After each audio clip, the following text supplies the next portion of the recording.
আজকের গল্প হারিয়ে পাওয়া। গল্পটি লিখেছেন পারমুন সেনগুপ্ত।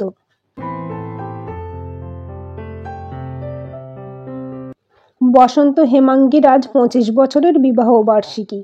হেমাঙ্গী আজ একটা হালকা নীল কাঞ্জিভরম শাড়িতে নিজেকে সুন্দর করে সাজিয়ে তুলেছে। ডানা কাটা পরি কোনোদিনই ছিল না সে, তবুও তার চেহারার মধ্যে আছে এক অদ্ভুত লালিমা।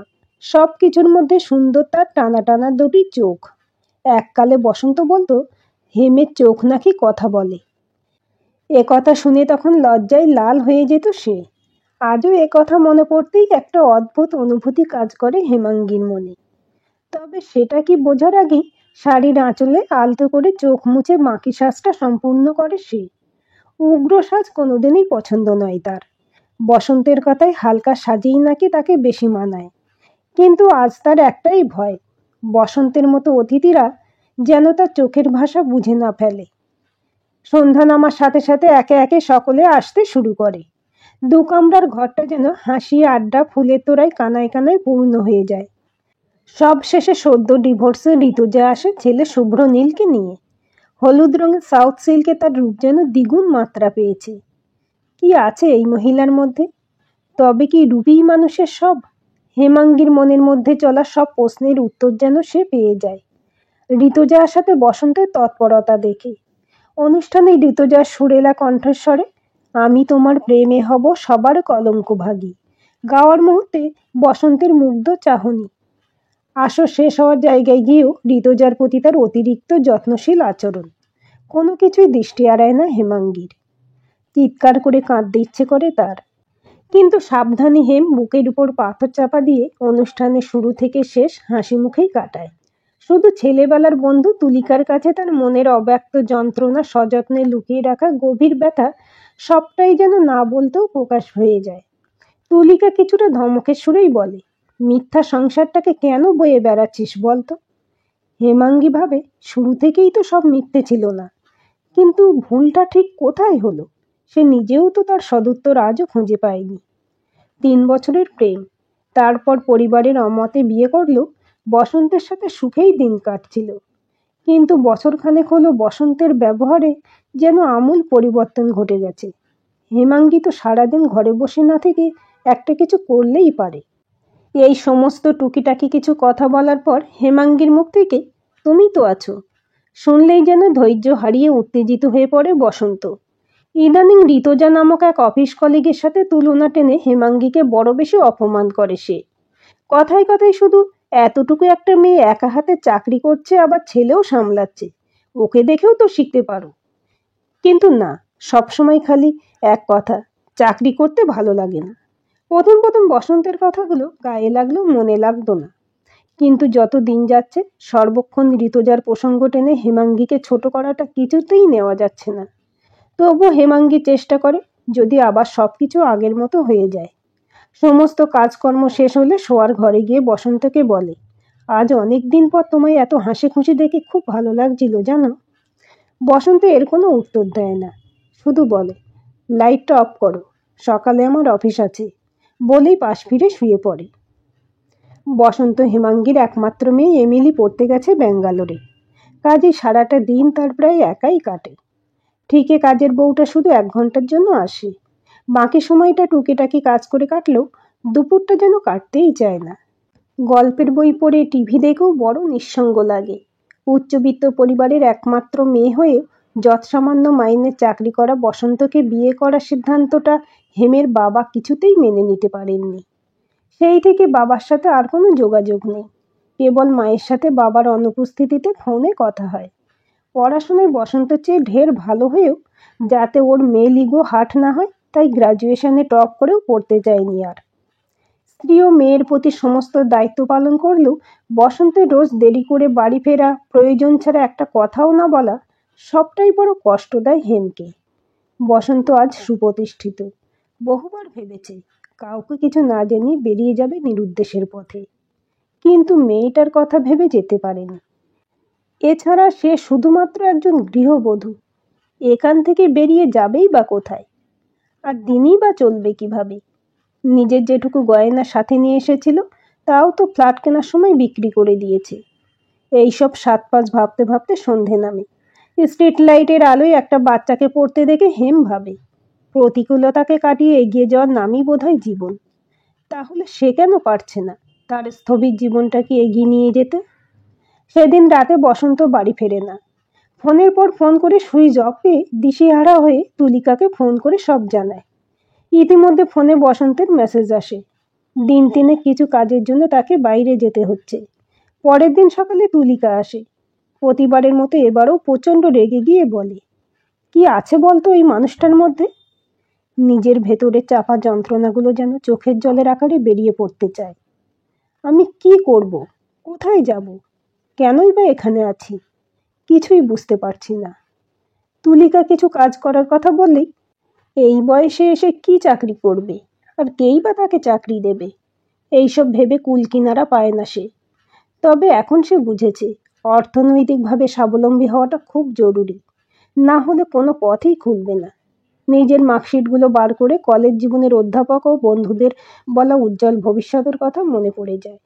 কিন্তু এখন যে অনেক দেরি হয়ে গেছে, তবু তাকে কিছু একটা করতেই হবে। এর মধ্যেই একদিন বাবার মৃত্যু সংবাদ আসে। এতদিন যে বাড়িতে তার প্রবেশাধিকার ছিল না, সেখানে আজ কারো অনুমতি ছাড়াই ছুটে যায় হেম। মাকে জড়িয়ে কান্নায় ভেঙে পড়ে সে।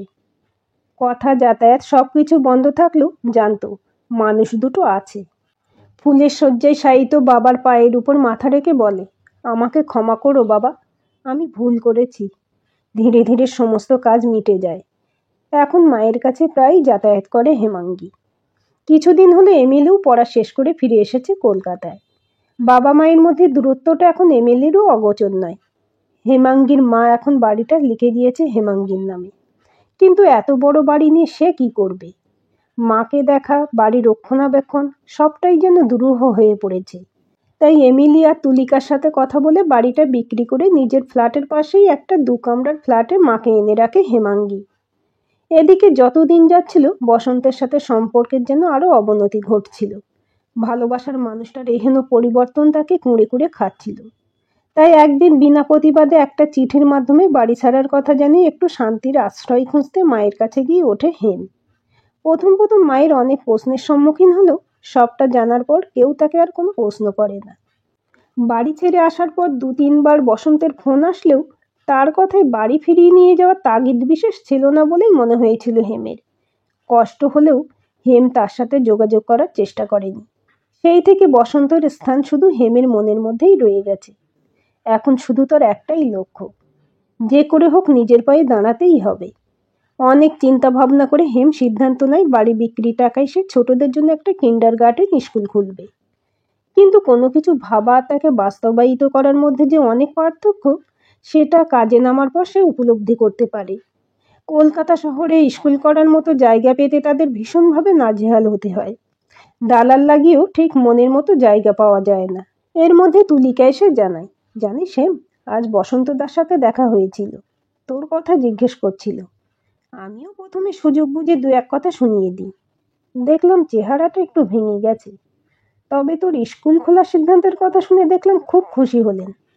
স্কুলের জন্য মনোমতো জায়গা পাওয়া যাচ্ছে না শুনে খুব আগ্রহ নিয়ে কোন জায়গায় স্কুল খুলতে চাইছিস জানতে চাইছিল। তুলিকার কথা শেষ হতেই হেম কিছুটা অভিমানের সুরেই বলে, যার সাথে আজ আর কোনো সম্পর্ক নেই তাকে এত কথা বলার কি খুব দরকার ছিল তুলি? তুলিকা আরো কিছু বলতে গিয়েও হেমের থমথমে মুখের দিকে তাকিয়ে শুধু বলে, আজ আসি রে, বাড়িতে কিছু কাজ আছে। এরপর 2-3 দিন পরেই এক ব্যক্তি উপযাচক হয়ে স্কুলের জন্য সঠিক জায়গার সন্ধান নিয়ে আসে। এর বেশ কিছুদিন পরে সমস্ত ফর্মালিটি পূরণ হলে মায়ের হাতে উদ্বোধন হয় হেমাঙ্গীর নতুন স্কুল লিটল মিলিনিয়ামের। প্রথমে 5-6 জন দিয়ে শুরু হলেও ধীরে ধীরে স্কুলে ছাত্রছাত্রীর সংখ্যা বাড়তে থাকে। হেমাঙ্গীর এখন খুব ভালো সময় কাটে। এমিলি এখন একটা কর্পোরেট সংস্থায় কর্মরত, কিন্তু সময় পেলে স্কুলের কাজে মাকে সে সাহায্যও করে। তুলিকাও আসে প্রায় সময়। ধীরে ধীরে এমিলির কিছু বন্ধু বান্ধব শিক্ষকতার কাজে নিযুক্ত হয়। দেখতে দেখতে আরো একটা বছর পেরিয়ে যায়। হেমাঙ্গী এখন এই স্কুলের প্রধান শিক্ষিকা। এরই মধ্যে ফেব্রুয়ারির শেষের দিকে হঠাৎ একদিন পিয়ন এসে একটা চিরকুট দিয়ে যায়, যাতে লেখা অপেক্ষারত বসন্ত। ভিতরে আসার অনুমতি পেয়ে যে মানুষটা আসে তার চেহারার অনেক পরিবর্তন ঘটে গেছে। সিঁড়ি নৌকায় মানুষটা আজ কিসের টানে হেমের কাছে এসেছে কিছুই বোঝে না সে। বসন্ত জিজ্ঞাসা করে, কেমন আছো হেম? কোনো উত্তর না দিয়ে হেমাঙ্গী পাল্টা প্রশ্ন করে, ঋতুজা কেমন আছে? বসন্ত খানিক স্তব্ধ থেকে উত্তর দেয়, তার প্রয়োজন আজ ফুরিয়েছে। এ কথায় হেমাঙ্গীর মনে কৌতূহলের উদ্রেক হলেও তাকে প্রশমিত করে বলে, তুমি এখানে কি মনে করে? বসন্ত এবার হাউ হাউ করে কেঁদে বলে, ফিরে চলো হেম, তুমি যে আমার সংসারের লক্ষ্মী। বুকের ভেতরটা তোলপাড় করতে থাকে হেমাঙ্গীর, কিন্তু না, আজ দুর্বল হলে চলবে না, কারণ আজ তার সমস্ত অপমানের জবাব দেওয়ার মুহূর্ত।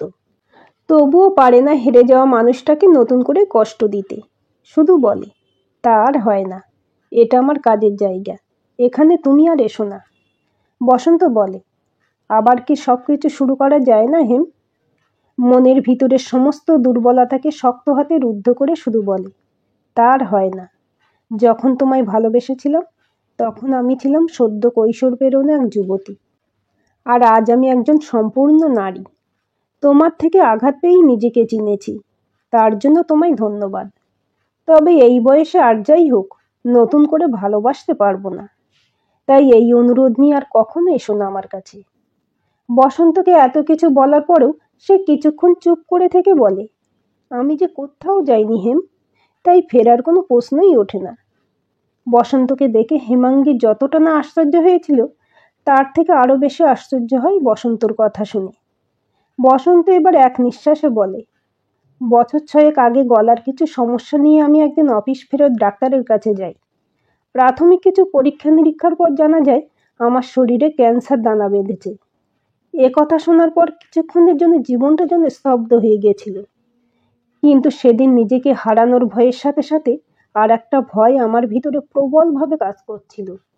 আমি চলে গেলে তোমার কি হবে? কারণ আমি বহুবার তোমার নিজের পায়ে দাঁড়ানোর কথা বললেও সবসময় একটাই উত্তর পেয়েছিলাম, তুমি তো আছো। সেদিনের পরও তোমায় বলেছি কিছু করার কথা, কিন্তু চাকরির কথায় তোমার প্রবল অনীহা আমাকে হতাশ করেছে, বাধ্য করেছে নিজেকে তোমার থেকে দূরে সরিয়ে রাখতে। যদিও ঋতুজার অবদান এক্ষেত্রে অনস্বীকার্য, ওকে পাশে পেয়েছিলাম বলেই আমার পক্ষে কাজটা একটু সহজ হয়ে যায়। এমিলি পড়া শেষ করে নিজের পায়ে দাঁড়ালে ওরও একটা সংসার হবে, কিন্তু আমি চলে গেলে তোমায় কে দেখবে? সেদিন শুধুমাত্র তোমায় স্বাবলম্বী করতে চেয়েই নিজেকে তোমার থেকে দূরে সরিয়ে রাখার সিদ্ধান্ত নিই। তুমি থাকাকালীনই চিকিৎসা শুরু হয়, যদিও সবটাই তোমার অগোচরে। এতক্ষণ পাথরের মতো বসন্তের সব কথা শুনে দুচোখ দিয়ে গড়িয়ে পড়া অশ্রুজল নিয়ে হেমাঙ্গী বলে, এত কিছু ঘটে গেছে আর আমায় কিচ্ছুটি জানতে দাওনি? তুমিই না একদিন বলেছিলে সুখে দুঃখে একে অপরের পাশে থাকবো। কাউকে ভালোবাসলে সত্যিই কি তার থেকে এত কিছু লুকিয়ে রাখা সম্ভব? বিশ্বাস করো হেম, আমি শুধু চেয়েছিলাম তুমি নিজের পায়ে দাঁড়াও, আর সেই কারণেই তোমার দুর্বল করে দিতে চাইনি। সেদিন আমার অসুখের কথা শুনলে তুমি কান্নাকাটি করে নিজেকে আরো দুর্বল করে ফেলতে। পায়ের নিচের মাটি শক্ত করতে যে মনের জোর দরকার ছিল সেটা তুমি কোনো দিনও পেতে না। তুলিকা ঝড়ের বেগে জানিস হেম বলে হেমাঙ্গের চেম্বারে ঢুকেই বসন্তকে দেখে বলে, আরে বসন্তদা, তুমি আজ আসবে আমায় বলনি তো? বসন্তের প্রতি তুলিকার এহেন দৃষ্টিভঙ্গির পরিবর্তন এবং তার এ ধরনের কথা শুনে হেমাঙ্গী বিস্ময়ে হতবাক হয়ে যায়। হেমাঙ্গী বলে, তবে কি তোদের যোগাযোগ ছিল তুলি? তুলিকা বলে, প্রথমে যোগাযোগ রাখা তো দূরের কথা, তোর মুখে বসন্তদার কথা শুনলেও আমার রাগ হতো। এরপর যেদিন বসন্তদার সাথে আমার দেখা হয় সেদিন না জেনে বসন্তদাকে অনেক ভালো মন্দ কথাও শুনিয়ে দিই। তারপর বসন্তদার কাছ থেকে সব সত্যিটা জানার পর চোখে জল ধরে রাখতে পারিনি। তোকে বহুবার সবটা জানিয়ে দেব ভেবেও পিছিয়ে গেছি, তার কারণ বসন্তদাকে আমি প্রতিজ্ঞা করেছিলাম যে উনি নিজে না বলা পর্যন্ত তোকে কিছু জানতে দেব না। স্কুলের জন্য অনেক খুঁজেও ভালো জায়গা পেতে আমরা ব্যর্থ হওয়ার পর এত ভালো জায়গা পাওয়ার পিছনে কিন্তু এই মানুষটারই হাত ছিল। সেদিন অসুস্থ মানুষটাকে নিজের অজান্তে অনেক কথা শুনিয়েছিলাম, তাই প্রায়শ্চিত্ত স্বরূপ নিয়মিত যোগাযোগ রেখেছি। বরকে সাথে নিয়ে হাসপাতালে দেখতেও গেছি। কাউকে সত্যি ভালোবাসলে তার জন্য যে কতটা ত্যাগ স্বীকার করা যায় সেটা বসন্তদাকে না দেখলে আমার অজানাই থেকে যেত। শত কষ্টেও তোর কাছে ধরা দিতে চাইনি, শুধু তুই যাতে দুর্বল না হয়ে যাস তার জন্য। জানি তুইও অনেক কষ্ট পেয়েছিস, তবে তার চেয়েও অনেক বেশি কষ্ট পেয়েছে বসন্তদা, যার আমি প্রত্যক্ষ সাক্ষী। আমি জানি তাতে তোরও কোনো দোষ ছিল না, তবে আজ আর অভিমান করে থাকিস না। তোরা কথা বল, আমি আজ আসি। তুলিকা চলে যাওয়ার পর বসন্তের মুখের দিকে তাকিয়ে হেমাঙ্গীর বুকের মধ্যে জমে থাকা সমস্ত বরফ যেন জল হয়ে যায়। হেমাঙ্গী বলে, এখন তুমি কেমন আছো? বসন্ত হাসি মুখে জানায়, এখন সে আগের থেকে অনেকটাই সুস্থ। ওষুধ চলছে, রেগুলার চেক আপেও থাকতে হয়। তবে ডাক্তার বলেছেন দুর্বলতা কাটতে কিছুটা সময় লাগবে।